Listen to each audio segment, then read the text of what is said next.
මීට අවුරුදු 4500කට පමණ කලින් රෝදය සොයාගත් දින සිට දැනුවත්ව සහ නොදැනුවත්ව අපි භ්‍රමණ චලිතය හදාරන්න පටන් ගත්තා, දියුණු කරන්න පටන් ගත්තා.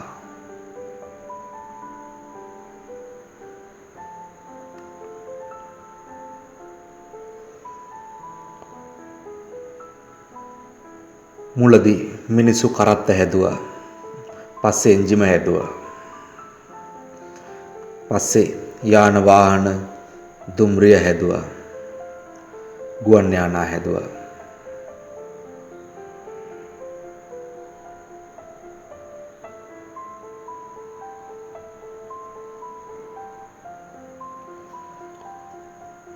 නිකමට අවට බලන්න ගෙදර දොරේ දිනෙදා භාවිතා කරන උපකරණවල මොනතරම් භ්‍රමණ චලිතයන් සිද්ධ වෙනවද කියලා.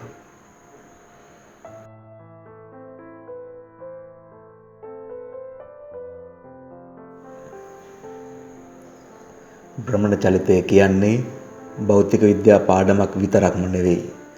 මිනිස් ශිෂ්ටාචාරයේ පදනම කියලා කියන්න පුළුවන්. කාර්මික විප්ලවයේ හදවත කියලා කියන්න පුළුවන්.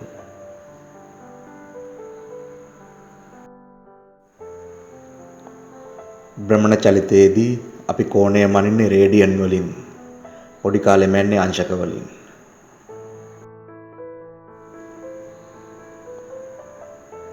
මේ තියෙන්නේ වෘත්තයක ඡාපයක්. ඡාපයේ දිග අරයට සමාන නොතින් මේ වගේ පීට්සා කෑල්ලක් වගේ කේන්ද්‍රය ආපාතනය කරන කෝණය රේඩියන් 1ක් කියලා හඳුන්වනවා. අපි දැනන් හිටියා මේ මුළු කෝණය අංශක 360ක්. මේක රේඩියන් වලින් ගත්තොතින් 2π.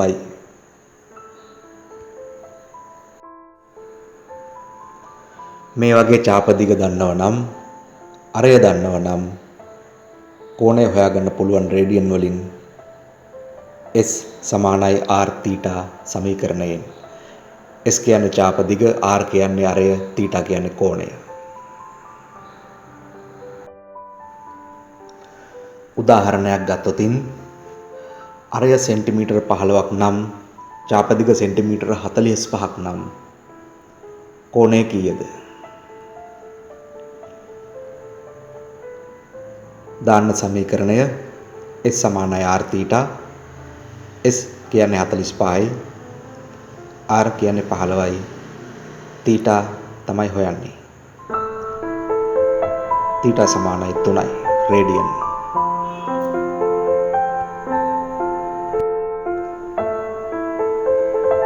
කෝණික ප්‍රවේගය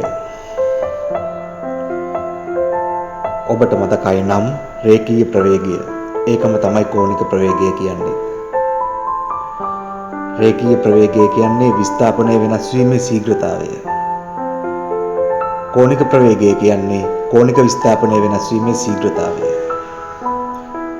කෝණික විස්ථාපනය කියන්නේ රේඩියන් වලින් මරන කෝණයට.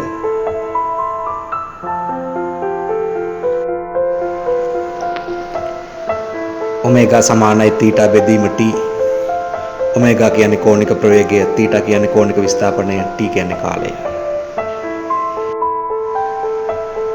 පොඩි ගාණක් හදමු. මිනිත්තු 5ක් තුල රෝදයක් වට 600ක් භ්‍රමණය වේ. රෝදයේ කෝණික ප්‍රවේගය සොයන්න. මම මුලින් කිව්වා එක් වටයකදී රෝදයේ කෝණික විස්ථාපනය 2π. එනම් වට 600කදී රෝදයේ කෝණික විස්ථාපනය 2π ගුණ කිරීම 600යි. θ කියන්නේ 2π ගුණ කිරීම 600යි රේඩියන්. කාලය මිනිත්තු 5යි. තත්පර වලට හරවන්න 5 ගුණ කරන්න 60න් තත්පර 300යි. දාන්න සමීකරණය ඔමේගා සමානයි θ බෙදීම t. ඔමේගා සමානයි θ කියන්නේ 2π ගුණ කිරීම 600 බෙදීම t කියන්නේ 300. පිළිතුර 4π 4π. ඒකකය රේඩියන් තත්පරයට. RAD S ඍණ 1.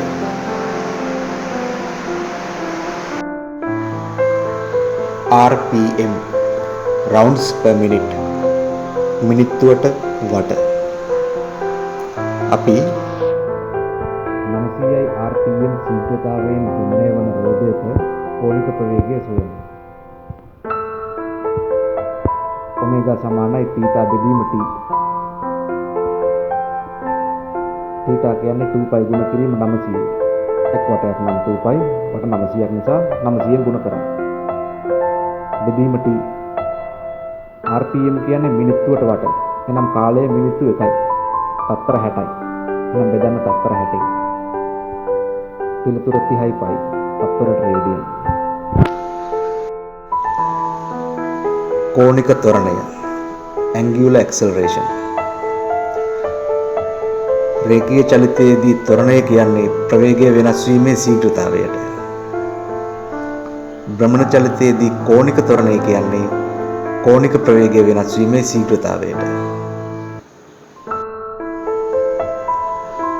මේ රෝදයේ ආරම්භක කෝණික ප්‍රවේගය ඔමේගා නෝට්. t කාලයකට පස්සේ රෝදයේ කෝණික ප්‍රවේගය ඔමේගා. කෝණික ත්වරණය ඇල්ෆා කියන්නේ කෝණික ප්‍රවේග වෙනස බෙදීම කාලය.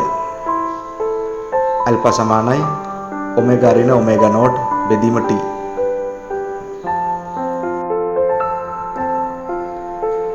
දැන් අපි දන්නවා රේඛීය චලිතයේදී විස්ථාපනය වෙනුවට භ්‍රමණ චලිතයේදී දාන්නේ කෝණික විස්ථාපනය s වෙනුවට θ. රේඛීය චලිතයේදී ප්‍රවේගය වෙනුවට භ්‍රමණ චලිතයේදී දාන්නේ කෝණික ප්‍රවේගය v වෙනුවට ඔමේගා. රේඛීය චලිතයේදී ත්වරණය වෙනුවට භ්‍රමණ චලිතයේදී දාන්නේ කෝණික ත්වරණය a වෙනුවට ඇල්ෆා.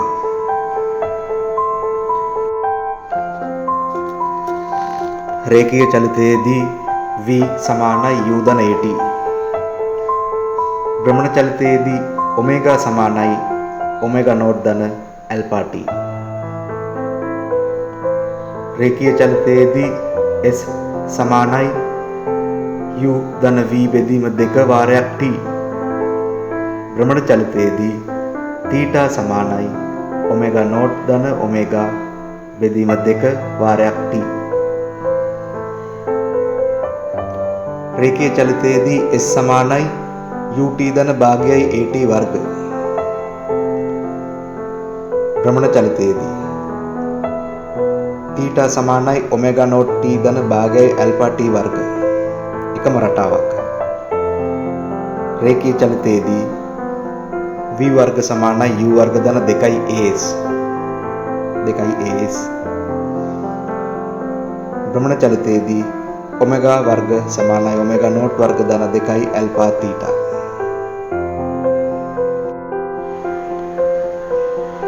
ස්පර්ශීය වේගය tangential velocity. භ්‍රමණය වන වස්තුවක භ්‍රමණ කේන්ද්‍රයෙන් පිටත පිටි සෑම ස්ථානයක්ම වේගයෙන් චලනය වෙනවා. බලන්න අපේ ලෝකය පෘථිවිය කේන්ද්‍රයේ වටේ භ්‍රමණය වෙද්දී මතු පිට තියෙන අපේ වගේ රටවල් වේගයෙන් චලනය වෙනවා. මේ ප්‍රවේගය ස්පර්ශීය ප්‍රවේගය කියලා හඳුන්වනවා. v සමානයි r ඔමේගා. v කියන්නේ ස්පර්ශීය ප්‍රවේගය, r කියන්නේ අරය, ඔමේගා කියන්නේ කෝණික ප්‍රවේගය. s සමානයි r θ සමීකරණය ඇසුරින් මේ සමීකරණය ව්‍යුත්පන්න කරන්නත් පුළුවන්. මේ කප්පියේ කෝණික ප්‍රවේගය තත්පරයට රේඩියන් 3යි. කප්පියේ අරය මීටර 4යි. v සමානයි r ඔමේගා සමීකරණය අනුව r කියන්නේ 4යි ඔමේගා කියන්නේ 3යි. පිළිතුර 4 ගුණ කිරීම 3 12යි තත්පරයට මීටර. තත්පරයට මීටර 12යි. බලන්න මේ උදාහරණය පෙරළෙමින් තත්පරයට මීටර 15ක ප්‍රවේගයෙන් ඉදිරියට යන රෝදයේ කෝණික ප්‍රවේගය සොයමු. රෝදයේ අරය සෙන්ටිමීටර 50යි. v සමානයි r ඔමේගා අනුව v කියන්නේ 15යි r සෙන්ටිමීටර 50යි මීටර වලින් ගත්තොතින් 0.5යි භාගයයි. ඔමේගා. ඔමේගා සමානයි 30යි තප්පරයට රේඩියන්. ස්පර්ශීය ත්වරණය ටැන්ජන්ෂියල් ඇක්සලරේෂන්. භ්‍රමණය වන වස්තුවක භ්‍රමණ කේන්ද්‍රයෙන් පිටත තියෙන ඕනෑම තැනකට ත්වරණයක් තියෙනවා. මේ ත්වරණය ස්පර්ශීය ත්වරණය කියලා හඳුන්වනවා. සමීකරණය A සමානයි R ඇල්ෆා. A කියන්නේ ස්පර්ශීය ත්වරණය, R කියන්නේ අරය, ඇල්ෆා කියන්නේ කෝණික ත්වරණය. V සමානයි R ඔමේගා සමීකරණයේ දෙපසම T වලින් බෙදලා A සමානයි R ඇල්ෆා සමීකරණය ව්‍යුත්පන්න කරන්නත් පුළුවන්. මේ කප්පේ වටේට ඔතලා තියෙන තන්තුවේ ත්වරණය කියන්නේ ස්පර්ශීය ත්වරණයට. තන්තුවේ පහළ කෙළවර එල්ලා තියෙන වස්තුවේ ත්වරණයත් ඒකමයි. වස්තුවේ ත්වරණය තත්පර වර්ගයට මීටර 4ක් කියලා ගනිමු. 4 ms ඍණ 2. කප්පේ අරය සෙන්ටිමීටර 20ක් නම් A සමානයි R ඇල්ෆා සමීකරණය අනුව කප්පේ කෝණික ත්වරණය හොයාගන්න පුළුවන්. A 4යි R සෙන්ටිමීටර 20යි මීටර වලින් 0.2යි ගුණ කිරීම ඇල්ෆා. එතනින් එනවා ඇල්ෆා සමානයි 20යි රේඩියන් තත්පර වර්ගයට. තත්පර වර්ගයට රේඩියන් 20යි. ඉස්සර ලින් වලින් වතුර ඇද්දෙත් මෙහෙමයි. දැන් නම් ලින්දකින් වතුර අදිනවා දකින්න ලැබෙන්නේ කලාතුරකින්. මීට අමතරව 2011 අවුරුද්දේ උසස් පෙළ විභාගයේ රචනා ප්‍රශ්නයක් තිබුණා මේ වගේ. 2010 දී චිලි රාජ්‍යයේ පතලක් කඩන් වැටිලා පොළොව යට හිර වුණා කම්කරුවෝ 33 දෙනෙක්. ඒ වෙලාවේ ඔවුන් මුදව ගන්න භාවිත කරපු උපකරණයක් තිබුණා කප්පියක් සහිත. ඒ උපකරණය හැදුවේ නාසා ආයතනයෙන්. මේ උපකරණය පාදක කරගෙන තමයි 2011 අවුරුද්දේ රචනා ප්‍රශ්නය නිර්මාණය කරේ. අවස්ථිති ගූර්ණය මොමන්ට් ඔෆ් ඉනර්ෂියා.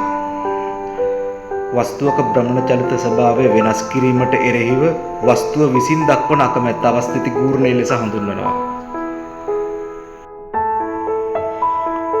භ්‍රමණ චලිතයේදී අවස්ථිති ගූර්ණය රේඛීය චලිතයේදී ස්කන්ධය වගේ තමයි. රේඛීය චාලක ශක්තිය භාගයයි mv වර්ග, භ්‍රමණ චාලක ශක්තිය භාගයයි I ඔමේගා වර්ග. m වෙනුවට I දැම්මා, v වෙනුවට ඔමේගා දැම්මා. රේඛීය ගම්මිතාවය p සමානයි mv, කෝණික ගම්මිතාවය p සමානයි I ඔමේගා. m වෙනුවට I, v වෙනුවට ඔමේගා. මම මේ උදාහරණ දෙකක් දුන්නේ. මේ ගැටලුව විසඳන්න උත්සාහ කරන්න.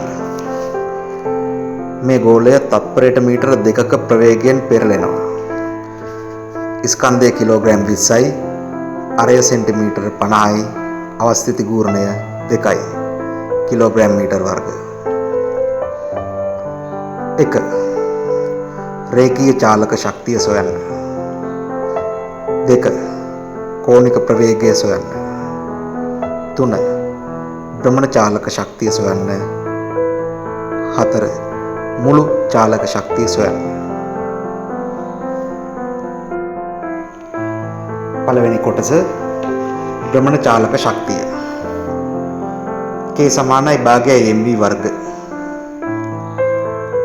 භාගය ගුණ කිරීම m කියන්නේ කිලෝග්‍රෑම් 20යි, v කියන්නේ 2යි, 2 වර්ගය. පිළිතුර ජූල් 40යි. 2. කෝණික ප්‍රවේගය සොයන්න. v සමානයි r ඔමේගා සමීකරණය අනුව v 2යි, r සෙන්ටිමීටර 50යි, මීටර වලින් 0.5යි. ගුණ කිරීම ඔමේගා. ඔමේගා සමානයි 4යි රේඩියන් තත්පරයට. තත්පරයට රේඩියන් 4යි. 3. භ්‍රමණ චාලක ශක්තිය සොයන්න. භ්‍රමණ චාලක ශක්තියේ සමීකරණය K සමානයි භාගයයි I ඔමේගා වර්ග භාගය ගුණ කිරීම I කියන්නේ 2යි මම දුන්නා ඒක දත්තයක් විදිහට ඔමේගා අපි හොයාගත්ත 4යි කියලා. එහෙනම් භාගය ගුණ කිරීම 2 ගුණ කිරීම ඔමේගා වර්ග 4 වර්ගය. පිළිතුර ජූල් 16යි. ජූල් 16යි. 4 මුළු චාලක ශක්තිය. මුළු චාලක ශක්තිය කියන්නේ රේඛීය චාලක ශක්තිය ධන භ්‍රමණ චාලක ශක්තිය. මුළු චාලක ශක්තිය කියන්නේ රේඛීය චාලක ශක්තියේත් භ්‍රමණ චාලක එකතුව. රේඛීය චාලක ශක්තිය ජූල් 40යි, භ්‍රමණ චාලක ශක්තිය ජූල් 16යි, මුළු චාලක ශක්තිය දෙක එකතුව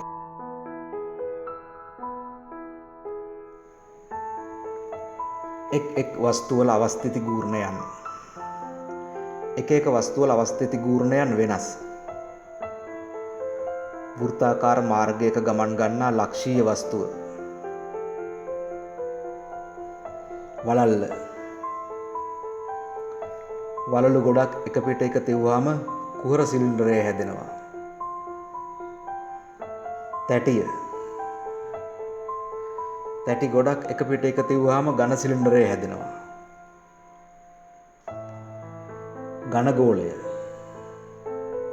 කුහර ගෝලය. එක් කෙළවරක් වටා භ්‍රමණය වන දණ්ඩ. මධ්‍ය ලක්ෂ්‍ය වටා භ්‍රමණය වන දණ්ඩ.